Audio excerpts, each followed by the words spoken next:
大家好，欢迎来到公子视频，我是公子沈。在一开始的时候，跟大家汇报一个好消息，就是在我们加拿大众议院全票通过了反外国干涉法。这个法案一直遭到中国政府和在加拿大的华人统战组织的强烈反对，但是最终还是全票通过。那么下一步将放到参议院，然后通过之后再由总督签署。但是后面这两个基本上就走了个形式的，因为加拿大主要的立法者就是众议院。那么既然全票通过，说明毫无争议。而这个反对外国干涉法基本上就是针对在加拿大的运作的外国政府。这其中中国扮演了一个很不光彩的角色，毕竟在加拿大有将近200万华人，很多都是从中国大陆来的。有很多的同乡会、商会，还有各种各样的这个联谊会，而这些组织背后往往都有中国政府的影子，所以说这些组织都其实在充当外国政府的代理人角色。而这个法案当中，其中第3个组成部分就是要设立一个外国代理人登记处，就是既然你在加拿大的运作是受到外国政府来指挥，或者是命令，或者是资助的，那你就必须要登记。那当你登记了，当然你的很多运作都受到限制了，对吧？你不能够影响到加拿大的民主制度，不能够干涉加拿大的内政，对吧？但是如果你不去登记，那好了，那你就触犯了这个法律，就可以制裁你了。但是过去没有这个法律，它就算代表了外国政府在加拿大运作，你也没有办法去处置它。现在有了法律的依据。那么好，我们再看这个主要的内容啊。第一部分是加拿大安全情报法的修改，第二部分是安全信息法的修改。这当中专门制定了和外国干涉有关的罪行，这特别提到说，把外国实体的指示和利益驱动，或者是相关联的这个活动，都可以被看作是可以起诉的罪行啊。从事秘密或欺骗性的行为，或者影响政治以及政府进程的行为。所以说这些全部都是犯法的，有了这个法律之后就可以抓了。然后后面第3个部分就是刚才讲到的外国代理人注册法案，专门由政府任命一个外国影响专员，创建一个外国影响力登记处，与外国委托人一起安排提出登记的要求。这个专员他有很大的权利，包括调查权和处罚权。我不知道大家还记不记得，就在去年6月份，整整1年前，在加拿大的首都渥太华有上千人聚集，这些人都是由在加拿大的一些华人社团组织起来的。他们在国会山举办集会说以所谓的反对种族歧视为名义就是纪念曾经的排华法案为名义，实际上呢是反对加拿大捍卫自己的国家利益，针对这些中国的渗透和统战。他们在现场还联署反对这个外国代理人登记法案，因为他们本身自己就是外国代理人，他们当然要反对了。其中一部分人是直接由这些组织派大巴从多伦多或者是其他地方给运过去的，然后还给管盒饭，然后还给点小恩小惠，让这些人过去就是凑个人数。这些人呢也无所谓了，反正就是等于免费吃喝、免费旅游了。但是当时我做节目就讲过了，说他们是螳臂挡车，自不量力。他们能代表加拿大的多少华人啊？他们连加拿大华人代表不了，能代表所有加拿大人吗？他们的比例是极小极小的一部分，就是那1000多人，加拿大有几千万人，好不好？大多数人都支持保护自己国家的利益，不像这些人自己入了加拿大国籍，却想办法替中国政府、替自己的所谓祖国去破坏加拿大的民主，试图影响加拿大的政策的制定。加拿大政府是代表加拿大人的民意，是捍卫加拿大人的利益的不是捍卫共产党的利益，好不好？所以之前我们就讲过，这个法案是必然会通过，只是时间问题。果然我们看到就在昨天3读全票通过。我觉得对于所有在加拿大的这些华人来讲，其实是一件好事儿。他们反对理由是说，有这个法案之后，他们加拿大政府就可以针对华人搞种族歧视了，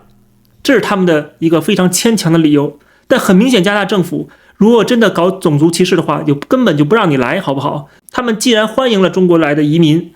而且在加拿大的这么多的中国移民，你愿意留在这儿，说明加拿大是自由的，是民主的。是让你觉得在加拿大生活比在中国生活好的，否则的话你也不会万里迢迢跑到加拿大，就算来了你也会回去，对不对？就是因为你觉得加拿大好，你用脚投了票，根本不存在所谓的系统性的种族歧视。不排除有些个人会有对其他种族的歧视想法，但是作为个人的想法，这是他自己的自由，思想自由。但是系统性的制度性的种族歧视是至少在自由民主的发达国家基本上可以保证不存在，已经被杜绝了。它只是能够占一个政治正确的道德高地，但是实际上他们打着种族牌是为了实现其他的政治目的。你反对种族歧视没有任何问题，可是你夹带私货，你把所有的保护加拿大安全的行为都说成是种族歧视，这就有点过分了。加拿大通过这个法案并不是针对中国，但是问题在于恰恰中国是所有外国政府里边投入最多最积极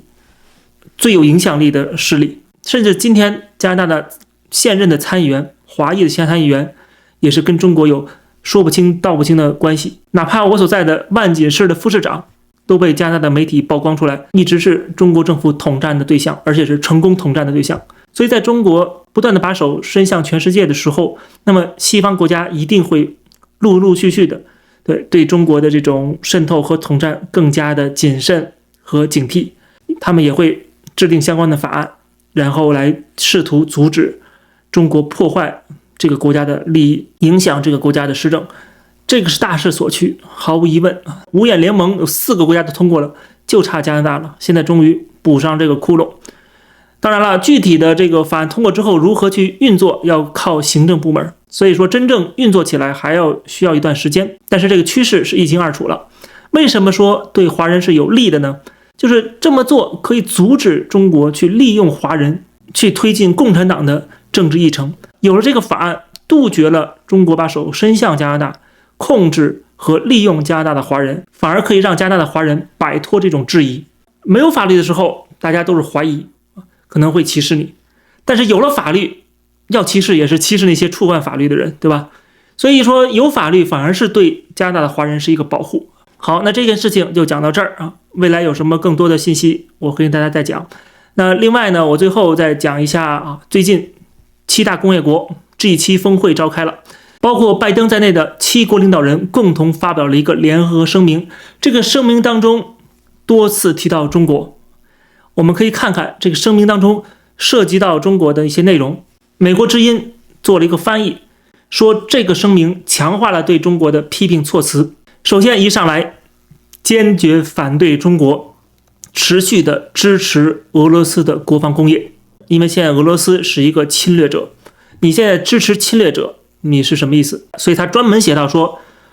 我们针对中国和第三国支持俄罗斯战争机器的行为采取措施，制裁俄罗斯的一些做法，未来可能都会施加在中国身上。当然倒霉的还是中国人自己了。然后我们再看后面，就是说讲到了这个印太地区要自由和开放，就是不是你们家的啊，要基于法治、包容、繁荣和安全，根植于主权、领土完整、和平解决纠纷和基本自由与人权。基本上这个态度就是防止中国动武，不管你以什么理由动武，这都是破坏自由、破坏和平、破坏繁荣、破坏安全。所以说该地区的和平与稳定是推动全球繁荣的关键，这里的事态发展直接影响着全球安全，就是说这件事情是影响到我们所有人了，我们不能不管。当然他们也表达了一个善意，我们寻求与中国发展建设性和稳定的关系，直接坦诚接触，以表达关切和管理分歧，而且考虑到中国在国际社会的作用要合作处理全球挑战继续在有共同利益的领域保持接触并且呼吁中国加大努力推动国际和平与安全还有就是与大家一起共事应对气候、生物多样性和污染危机，还有打击药物贩卖全球宏观经济稳定、全球健康安全和处理脆弱国家的债务可持续性与金融需求。这是希望中国能够在这个国际舞台上扮演自己应该有的角色，作为一个大国的角色。所以说他说我们意识到了就是中国在全球贸易当中的重要性。所以呢后面讲到了说，那既然如此，你这么重要，我们不能不忽视你的很多做法如果是不公平的，那么我们肯定要指出来，肯定要反对。所以说他说推进自由公平贸易、公平竞争环境说这个他们并不试图伤害中国，并且阻碍中国的经济发展，而是希望能够出现一个不断发展并且遵守国际规则和规范的中国，这样的话符合全球利益。其实这句话打了中国自己的脸，就中国政府一直在说西方亡我之心不死他们见不得我们好，不想我们发展其实不是这样，他们讲得很清楚，我是希望你发展你发展对全球都有好处，但是我不希望你现在畸形发展不希望你是一个不负责任的国家。包括说我们对中国持续的产业目标和全面的非市场政策的做法表达关切因为这些做法导致了全球溢出效应、市场扭曲和越来越多的行业的有害产能过剩，损害我们的工人、产业和经济韧性与安全。他说我们不会脱钩或者向内转，我们正在必要和适当的降低风险和实现供应链多样化，就是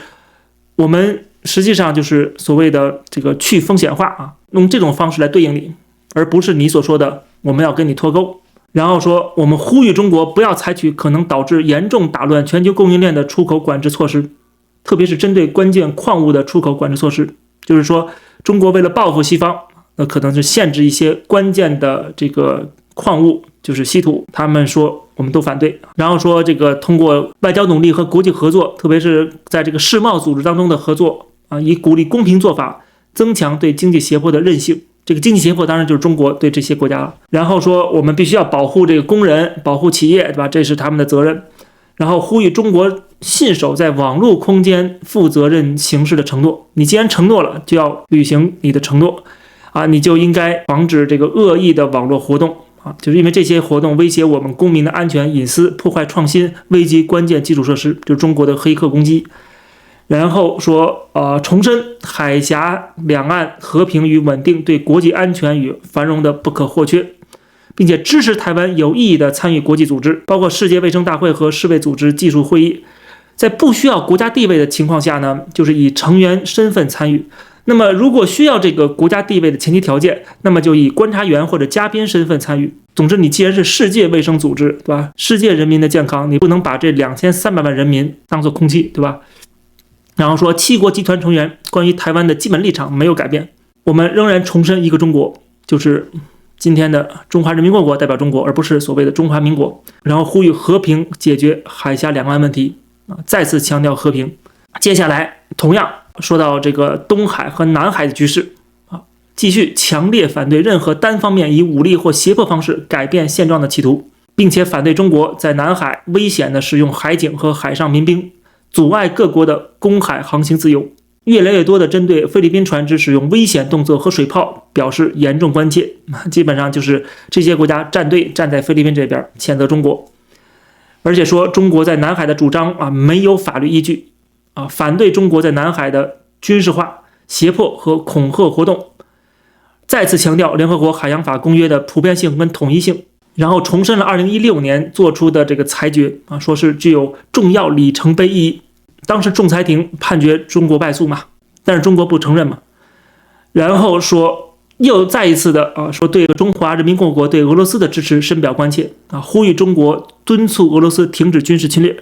并且立即全面无条件的从乌克兰撤军。当然也反对中国对俄罗斯国防工业基础的持续支持。最后讲到中国境内对人权状况感到关切，包括西藏和新疆，特别是强迫劳动还有就是对中国打压香港的自治、独立机构和公民社会以及持续的侵蚀权利和自由感到担忧。特别提到了最近基本法23条的颁布，还有说这个立法对煽动叛乱、国家秘密以及外国实体互动做出了宽泛而模糊的定义。这个我们过去也专门讲过，国安法跟基本法的23条都是模糊不清的他想怎么来就怎么来，他想怎么解释就怎么解释你跟一个外国人吃个饭，他都可以说你触犯了国安法，勾结境外势力。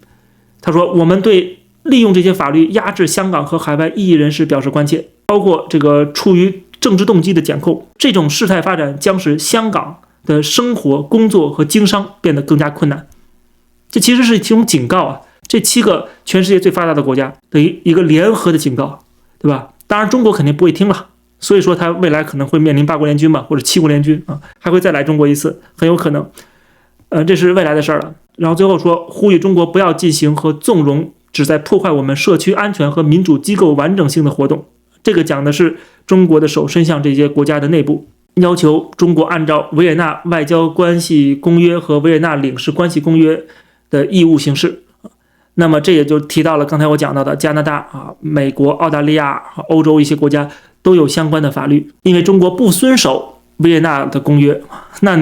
各个国家等于只能自己制定相关的这个法律来限制中国政府在这些国家内部的操作。所以说整个国际局势对中国来说当然是越来越没有利，不管李强在这些国家如何的去访问运作，但是都已经接近了这改革开放的尾声了哈，都是强弩之末而已了。其实中国的种种做法外部世界看得一清二楚，而他们的策略对中国的策略是层层加码的。你从这个联合声明当中可以看得出来，每一年都稍微多加一点，多骂一点啊，一步一步提高啊，因为它不可能一下提高，毕竟中国的这个全球产业链当中还有很重要的地位啊，你跟中国撕破脸也不太可能，本国的这些企业也不干，对吧？这些跨国财团也不干，但是呢，它会一点一点的，毕竟中国的经济现在在全世界的地位其实是越来越差了，中国市场的吸引力也越来越差，